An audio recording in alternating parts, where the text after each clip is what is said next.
3 horas da tarde já? Será? Bom, estamos ao vivo, é a primeira live que eu faço aqui pelo Instagram. Eu já tinha feito alguns experimentos aí, acho que no YouTube, talvez no Facebook também, mas é a primeira vez que eu estou fazendo uma transmissão dessas lives aqui pelo Instagram. E a história é a seguinte, tem uma certa ironia nessa situação toda, porque há um bom par de anos, né, a gente vem falando de telas, e as telas de uma certa maneira se democratizam e de repente está todo mundo com telas e você anda na rua e as pessoas não largam das telas e você de repente vai almoçar num lugar legal e as pessoas não largam das telas e fica aquela situação um pouco surreal das pessoas que estão tão desatentas assim com relação ao mundo que a cerca, com relação às pessoas que a cercam, estão o tempo todo nas telas. Não só ausentes daquele momento físico, daquele momento presencial, mas também vivendo muito provavelmente no mundo imaginário, né? Num mundo ali meio de fantasia, num mundo, um teatrinho, né? Quase todas as plataformas têm um pouco, acho que todas as plataformas têm um pouco desse componente um pouco teatral. E então, tá bom. E aí tem a ironia da história, ok, é tela que vocês querem, telas vocês terão. Então, talvez como eu, né, como minha mulher aqui também, a gente esteja hoje cada vez mais do que nunca dependendo de telas. É telas para trabalhar, telas para conversar, telas para matar a saudade, tela para se informar. Até o jornal impresso eu temporariamente suspendi. E aí vem a primeira pergunta, que é a seguinte, e aí? Telas bastam? Do que a gente está sentindo falta? De quem você está sentindo falta? Faz um mês já que a gente está nesse modo praticamente aí de apneia de contatos reais, né? De contatos presenciais. Imagina aquele dia a dia que você nem dava mais bola direito, porque você ficava o tempo todo na telinha, de uma hora para outra, puf, ele sumiu e você está praticamente habitando quase que exclusivamente aí um mundo virtual. Eu tenho a felicidade, né, de estar em muito boa companhia. Eu tenho a felicidade, acho que isso infelizmente não é tão democrático assim, de ter condições de ter uma quarentena digna, né, com as coisas mais ou menos funcionando, reaprendendo a passar roupa, reaprendendo a passar aspirador, reaprendendo a lavar louça. Mas de qualquer maneira, eu acho que esse momento está trazendo à tona, e eu espero que traga à tona. É lógico, todo mundo imagina que vai sair dessa experiência transformado. Muita gente imagina que o mundo talvez se torne um pouco mais humano, que a gente talvez volte a valorizar as coisas que realmente tocam. Quem sabe a gente inclusive descola um pouco dessas telas, quem sabe a gente abre mão um pouco dessas telas, porque as telas a gente vai ter o tempo todo.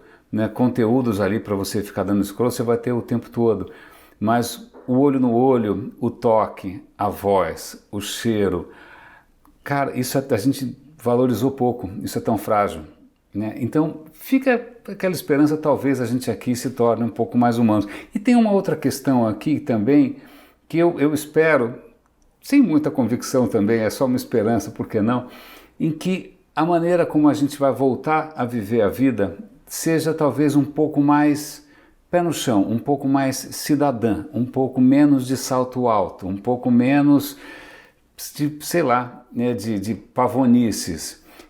Recentemente eu li um artigo extremamente interessante, eu devo ter comentado no Radinho, que é o meu podcast diário, sobre cidades, né, sobre cidades. Olha, você quer uma cidade legal? É uma cidade feita para pedestres, é uma cidade onde você pode tomar o transporte coletivo. Uma cidade legal, um bairro legal, é onde você não precisa de carro. E aí o artigo chama a atenção para o quanto os carros, de uma certa maneira, nos desumanizaram.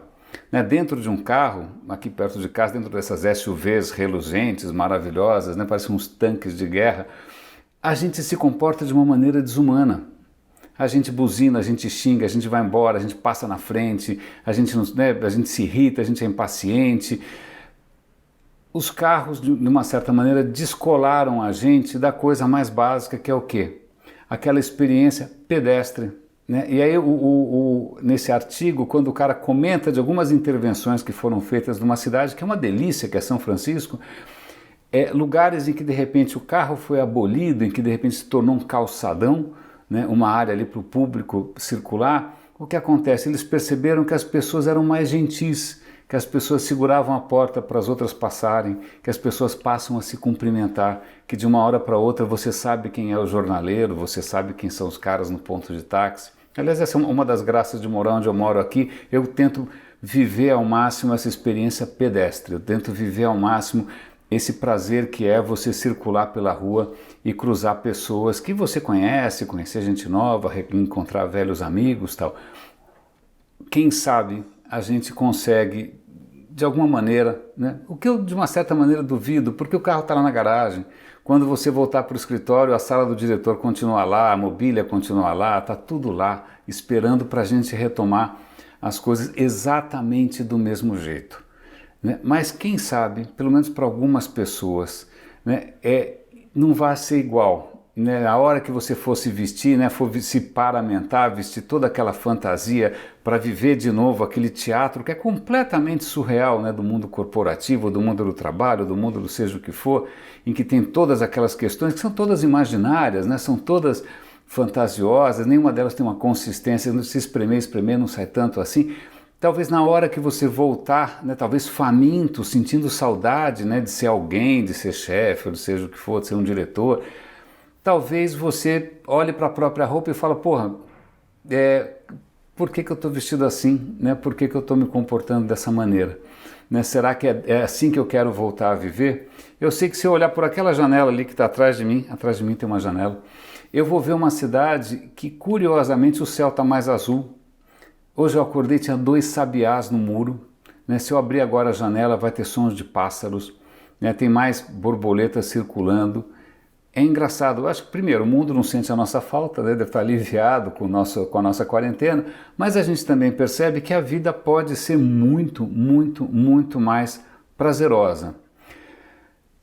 Não estou tentando colocar algum sentido, né, nessa história toda. Não, o que a gente está passando realmente, e que mal começou inclusive, é traumático, é cheio de incerteza, é cheio de medo, e aí você tem aqueles que não sabem nada, os que não querem saber, os que têm raiva de quem sabe.